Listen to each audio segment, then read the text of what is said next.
Hello, this is Julian with Coffee Reviews, and today we'll be reviewing the Finca Deborah Terroir wash processed Panama from Substance Cafe. And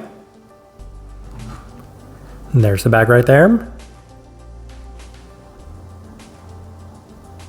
And Substance, based out of Paris, France. And this is their fourth ever appearance on this channel, having recently reviewed the Gesha Village Lot 102, a natural processed Ethiopian coffee.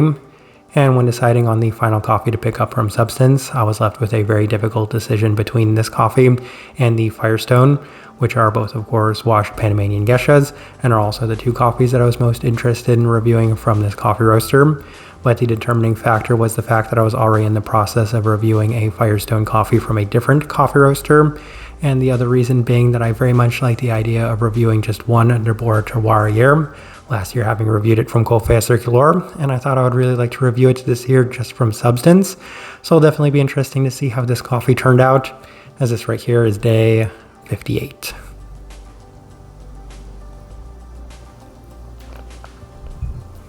And recipe we went with for this coffee was once again the same recipe that we've opted for all of our Substance coffees, which is a 17:1 water to coffee ratio, brewed at 99 degrees Celsius, about 210 degrees Fahrenheit. And I like this one best through the V60, which once again typically indicates a more medium fine grind. However, we went a little bit more fine on this grind as well. Now, roast profile for this coffee is also in line with our experiences with this coffee roaster up to this point, which we've described as being extremely light, as they continue to be one of the lightest roasted coffee roasters in the entirety of the world. So that's to say that this coffee is extremely light by most standards and metrics. With all that out of the way, let's go ahead and start discussing this coffee. Day 28, first impression, and we did opt for the V60, and the most notable takeaway that we did have from this first impression was that it offered an almost vanilla custard-like feel, as there's a very nice level of sweetness and clarity to complement an abundance of Gesha-like qualities, most notably the florality. In addition to that, there's quite a bit in the cup, including some slight citric and stone fruit aspects to it as well, lending itself towards a very nice first impression, and the best first impression that we had from any of these Substance coffees, which isn't surprising given that this coffee is the one that's most in line with my own preferences, and the coffee I was most excited to try for the first time. Day 31 through the Chemex, and the coffee is still very nice and clear. While there's still plenty of the sweeter vanilla custard-like feel to it, it is complemented once again by these stone fruit qualities, but it is notably less intense than that first experience, as well as a very slight graininess to it. So this was definitely still a solid second impression, but I'm really not surprised by the way that this one turned out, as going into this coffee, I knew that the Chemex probably wasn't going to be the ideal brewer for this coffee, because this coffee was already probably going to have a very high level of clarity to begin with, and adding that extra level of clarity was probably just going to dilute and strip away a lot of the aspects within this one, and that seemed to be the case this time around. Well, we'll see if that changes, as on day 34 we opted for the April brewer, and the coffee is a bit more tame this time around, with a bit more of a generic Gesha-like feel to it, softer with less definition to the florality, as the lower extraction seems to have hindered the overall results, and I felt like that was a little bit of foreshadowing if we did decide to go that direction with this coffee. That being said, on day 37, once again, still oblivious to the fact that Substance did have their own brew recipe, so we decided to go in the direction that we would have gone with the higher extraction adjustments, so that, of course, being a more fine grind, higher temperatures, and a lower concentration, and this coffee offered so much more depth this time around, as it's a bit delicate off brew, but it opens up heavily on the cool down with a very prominent peachiness, but also a well-defined bergamot, a bit of butteriness, as the coffee is greatly improving as it does continue to cool, and as it cools, I continue to experience more and more aspects from this one, including the florality to it, so I was really impressed by the way that the adjustments turned out for this coffee on this day. Day 40 through the Chemex with Substance's recipe, and the coffee was expectedly more toned down. I'm not entirely sure I was expecting anything different, as the adjustments do seem to help it offer a bit more of a bergamot-like characteristic, and this is the first time I could say that it was much more reminiscent of the Finca Circular iteration of this coffee that we had last year, and had less of the stone fruit intensity to it, with a notable white floral being the primary base of this coffee, as it does seem to offer an added layer of delicacy to it through this brew method, which is something I already discussed and something I was fully expecting. So that was going to be the last time we opted for the Chemexes. Obviously, this is a very small bag, 100 grams of coffee, so we were limited on the amount of times we could brew it. And on day 43, we did opt for the V60 with substances recipe. And interestingly enough, I do have to say that this was also a very nice experience with their coffee, with their recipe, as I had some mixed experiences with some of the coffees brewing it on these lower extraction adjustments, but this one really seemed to help, as it was reminiscent of the Deborah Terroir coffees that I've had in the past, especially in terms of the cleanliness, extremely well-defined florality with a slight graininess, giving it that Panamanian geisha cereal feel, slight bergamot as well as some stone fruits, but primarily floral forward. And I appreciated the fact that at this time it was much more floral forward than it had been on some of the earlier days.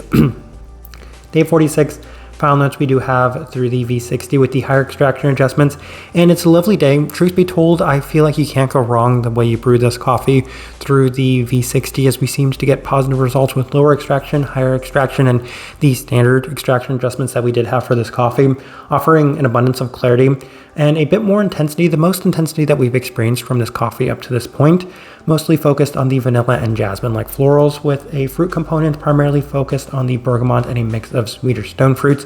Additionally, some slight savory tea-like aspects and more of that butteriness present within the cup, lending itself towards an extremely beautiful day. All right, let's go ahead and put up the tasting wheel so you can see what we're getting. And we have 2 level 5s, so let's go through those. And I don't think either of them are going to come as a surprise.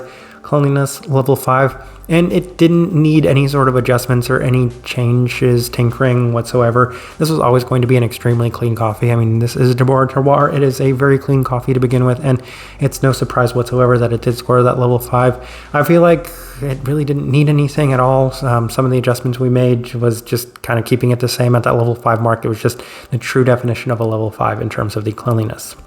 Florality, level 5. That one in itself was also a kind of differing thing, because I would say that there were times where I'm like, it's a level 4 mostly because it's maybe not as pronounced as I was expecting from this coffee. I think that was a victim of expectations, but towards the end, the last 2 times we brewed it, it was definitely justified at that level 5, as the florality really seems to open up around that later day 40 mark, and it seems to have improved once again, as here on this day 58 mark, it does really seem to just continue to open up in the floral aspect most notably. So definitely happy with that being there at that level 5. Obviously, I'm going to be very happy if we're getting the cleanliness and the florality at a level 5. We move on to the level 4s. We'll start with the finish, level 4. And if there's one slight criticism I do have towards this coffee, it's that maybe it didn't necessarily finish in an overly long-lasting sense.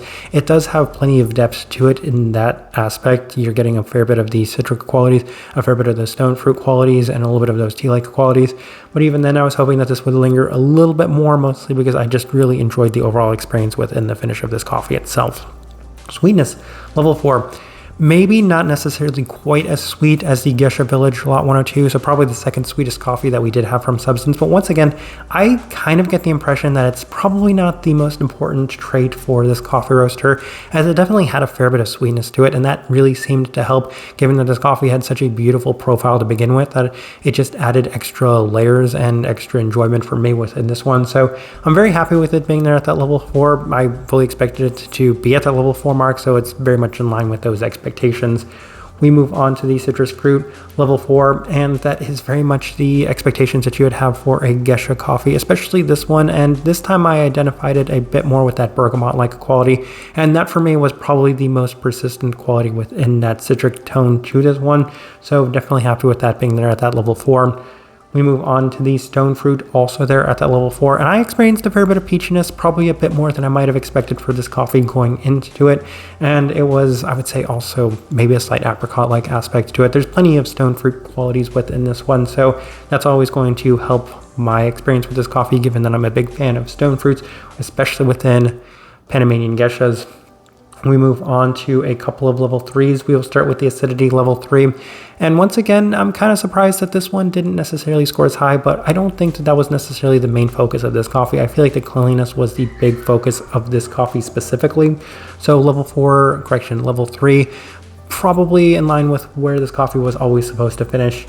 And then we have the savoriness also there at that level 3, which is a lot more of those tea-like aspects to it, though those came a little bit more at the forefront towards the end of this coffee, as it wasn't quite as prominent and pronounced on some of the earlier days. And then the body at the level 2, as this one still had a fair bit more texture than I might have expected, which is still kind of interesting for me about this coffee roaster, because I could have expected a handful of these coffees to score that level 1, but they at least had a little bit of body and structure to them. So having that there at that level 2 is kind of interesting. Outside of that, as I'm looking at this tasting wheel, I do think it is a pretty good representation of what I was getting from this coffee. All right, so my overall thoughts and impressions of this coffee. I feel like after reflecting on it and reviewing both this one and the Gesher Village Lot 102, I think it's actually a clear winner that I preferred this one the most. And that's not surprising given that this one is the one that's most in line with my own expectations, or I guess my own preferences. I think looking back on them, maybe the Gesher Village exceeded my expectations more than I had for it going into it because it was a natural. But at the end of the day, this is my coffee right from the start. I mean, the cleanliness at that level 5, the florality at that level 5, and while maybe the sweetness and the fruit aspects didn't also score at that level 5, I just really appreciated the definition that was present within this one. And I feel like that's a perfect transition into the way that I feel about this coffee roaster in general, and the takeaway I had and what I've been alluding to right from the start, and anytime I've briefly mentioned this coffee roaster in passing, I feel like I get it. And what I get from this coffee roaster is that despite the fact that their profile is extremely light, the intensity still turns out very nice without sacrificing any of the cleanliness. All the coffees that I've discussed and reviewed from them have had more cleanliness than I would have expected going into them. The Kenyan was more clean, the Ethiopian was more clean, this one was as clean as I expected, but I had super high expectations for the cleanliness, and the natural scoring there at the level 4 was also very clean. So I get that aspect of it. Some of the other coffee roasters that roast extremely light, yeah, you get the cleanliness, but at the same time, you don't get that same level of intensity. They aren't as maybe well defined, and they may take even more time. So I feel like the reason that I'm really impressed with this coffee roaster is because they do a very good job with this profile, which is the profile that I feel like they began with, and a profile that they probably perfected. I feel like they're probably the best at doing this specific profile, which is translated extremely well into the experiences that we did have with these coffees, because oftentimes these super light profiled coffees can be very difficult to brew. It can take a lot of adjustments and tinkering, but interestingly, that was not the experience I had from any of these coffees. Yeah, there were some exceptions where we had some kind of mediocre days, but I was expecting those mostly because the brew method and the recipe that we went with wasn't necessarily going to lend itself towards the best experience. But outside of that, pretty much every day actually exceeded the expectations I did have for them. So once again, massive credit to this coffee roaster. I feel like they're doing an exceptional job, and I definitely understand why a lot of people see so many positive things from them. Type of person I would suggest this coffee to. And I don't want to do a little bit of a cop-out and cliche, but if you like Deborah Terroir coffees, and this one's an ideal fit for you because it's a very special coffee, and that's the main reason why I only want to review it kind of once a year from one coffee roaster that I feel like would do a very good job with that coffee specifically, and that's exactly what happened here. Obviously the lighter profile, but then it continued to offer a lot of the expectations that you do have for this coffee. Tremendous cleanliness and that florality. I mean, that's the big focus of this coffee. Those are the big takeaways I had from it and the things I appreciated most about it and what a lot of people would appreciate about it. But that's the best way I can leave this review. If you by chance had an opportunity to try this coffee, I'd love to know your thoughts and impressions of it as well. If you're enjoying the content, give this video a like, subscribe if you're not already subscribed. This right here has been a review of the Finca Deborah Terroir, wash process Panama from Substance Cafe. Thank you for watching.